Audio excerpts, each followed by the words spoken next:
당시에 이집트의 왕이었던 파라오는 또 한 명의 신적인 존재였습니다. 그래서 파라오들은 하나같이 자만심에 가득 찼었고, 애굽뿐만이 아니라 온 세계 민족이 다 자기 것이라는 야망을 품고 있는 그런 존재였죠.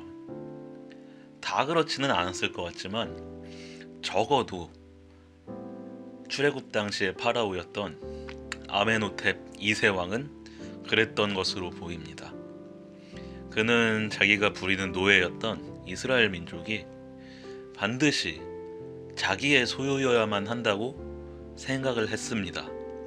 그뿐만 아니라 그는 왕이 된 이후에 근처의 반란 국가들을 확실하게 제압을 했던 그런 성과도 지니고 있었죠. 그래서 그는 온 세계가 자기 것이다, 이렇게 생각을 했을 것입니다. 그래서 그는 지배욕도 있었고 소유욕도 있었겠죠.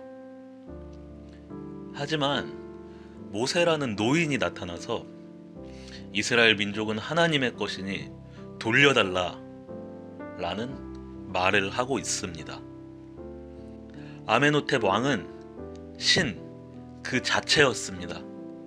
그런데 광야에서 여호와라고 말하는 신이 자기의 소유를 내놔라 라고 하고 있으니 그의 입장에선 기가 막힐 노릇이었겠죠. 당연히 그는 거절을 했습니다. 하지만 그 거절했던 결과가 어떠했습니까? 애굽 온 땅에 감당할 수 없을 정도의 큰 재앙이 내렸습니다. 기근과 질병이 찾아왔고 죽음이 찾아왔습니다. 그들을 지켜주고 있던 신들은 거짓말처럼 침묵을 하였죠. 심지어 신이면서 또한 신의 자손들이라고 자칭했던 파라오 일가조차도 그 죽음을 피해갈 수가 없었습니다.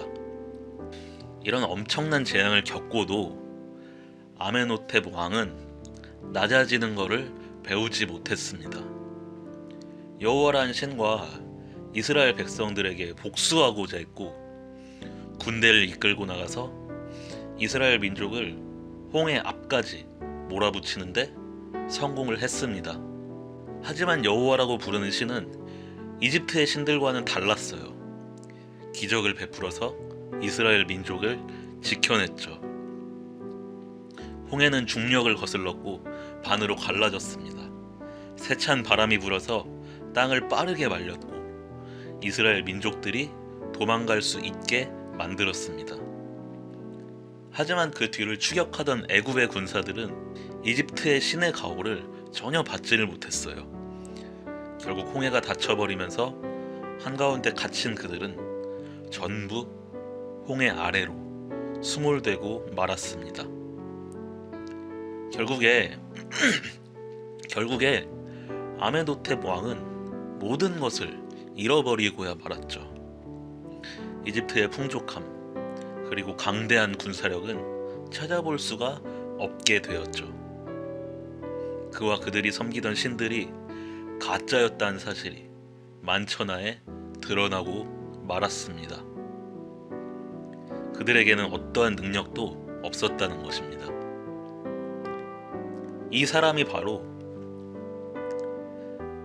지금 말씀드린 아멘호텝 2세 왕, 이 사람이 바로 출애굽 당시에 성경에 바로라고 표현되어 있는 인물입니다. 그런데 수천 년이 지난 지금도 바로 왕은 아직도 존재하고 있습니다. 그것이 바로 우리들입니다. 우리 근처에는 이런 사람들이 있어요. 나는 신 따윈 안 믿어. 내 주먹 하나만 믿지. 이렇게 말이죠. 그뿐인가요? 신의 말씀? 그게 어때서? 나를 결정하는 건 내 자신이야. 이렇게 말하는 사람들은 또 얼마나 많은지 몰라요. 남자로 태어났음에도 자기 자신을 여자라고 딱 결정을 짓고 그것을 반대하면 다른 사람을 비방하고 욕하는 사람들도 있습니다. 그래서 법적인 처벌을 가하자고 법을 통과시키려는 사람도 있고요. 이렇게 하나님의 말씀을 듣지 않고 자기 생각대로 사는 사람, 자기 자신을 의지하고 사는 사람, 그런 사람이 바로 현 시대의 바로입니다. 그런 바로들에게 하나님께서 말씀하고 계십니다. 너의 생각이 옳은 것 같으냐? 너의 능력이 그렇게 크냐? 그러면 내가 너희를 심판할 때 너희가 무엇을 할 수 있느냐? 라고 말이죠. 얼마나 무서운 말씀입니까? 우리가 하나님의 심판의 대상이 되었을 때 우리는 철저하게 무너져 내릴 수밖에 없어요. 우리의 무능력과 무지가 만천하에 드러나고 자기 힘으로 도저히 일어날 수 없는 지옥 같은 상황으로 치닫고 맙니다. 하지만 여러분, 하나님께서 여러분을 이렇게 심판하고 나서 통쾌해서 웃음을 터뜨리고 계실까요? 그것은 또 아닙니다. 성경에서 이렇게 말씀하고 있거든요. 주께서 인생으로 고생하게 하시며 근심하게 하심은 본심이 아니시로다. 그렇습니다. 하나님은 여러분을 심판하면서 즐기고 계신 분이 아닙니다. 오히려 하나님은 그 상황 속에서 여러분들한테 이렇게 말씀하고 계신 거예요. 너희가 이제 얼마나 무능력하고 무지한지 깨달았느냐? 그러면 이제 다시금 나에게로 돌아와라. 내가 내 능력으로 너희를 다시 일으켜 주겠다. 부모님들은 자녀가 잘못하면 혼을 내죠. 자녀가 미워서 그런 것인가요? 아니죠. 자녀가 잘못된 길로 빠지지 않고 바르게 자라기를 원하기 때문이죠. 하나님의 심정이 바로 이러한 부모의 심정입니다. 우리가 잘못된 길로 가고 있을 때에 우리가 얼마나 잘못된지를 깨닫게 하시고 다시 올바른 길로 이끄시기를 원하시기 때문에 우리를 치고 계신 것입니다. 우리도 마찬가지로 10가지 재앙을 당하고 있을지도 모릅니다. 지금 당하는 재앙이 몇 번째 재앙일까요? 알 수 없지만 우리가 더 큰 재앙을 당하기 전에 하나님께 회개하고 돌아가야 합니다. 우리가 언제까지고 돌아가지 않는다면 10번째 재앙, 죽음의 재앙, 불지옥의 재앙이 우리를 덮칠지도 모릅니다.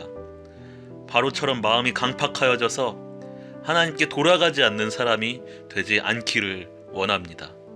모두가 마음을 열고 하나님의 말씀을 겸허히 받으며 회복의 역사를 이루어 나가시는 여러분들이 되시기를 예수님의 이름으로 간절히 축원드립니다.